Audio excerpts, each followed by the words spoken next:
Bismillahirrahmanirrahim. Assalamualaikum warahmatullahi wabarakatuh.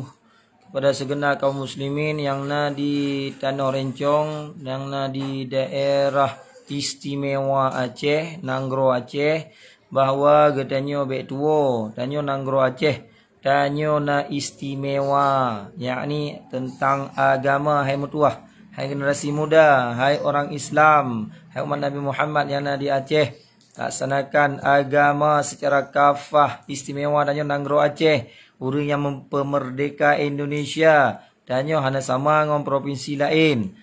Jadi hana patut, danyo hana mudik, hana silaturahmi, hana salat Aidil Fitri bersama, hana patut. Maka kamu mengajak kepada segenap kaum muslimin wal muslimah, kalau pemimpin danyo tidak berani lagi melaksanakan keistimewaan yang ada di Aceh, yakni agama dan adat istiadat serta pendidikan, mari danyo urang Islam, danyo umat Nabi Muhammad di Aceh, danyo tetap melaksanakan keistimewaan Aceh yang diatur di dalam undang-undang atau kanun tentang keistimewaan danyo.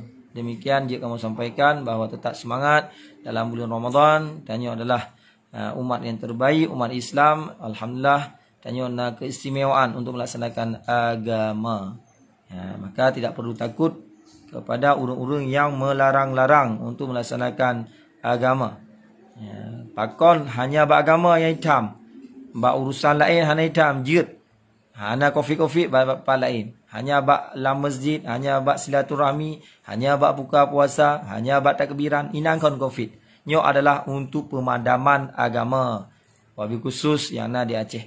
Maka kamu pakat untuk sama-sama berjuang tegakkan Islam secara kafah mulai dari Nanggro Aceh, insyaallah. Assalamualaikum warahmatullahi wabarakatuh.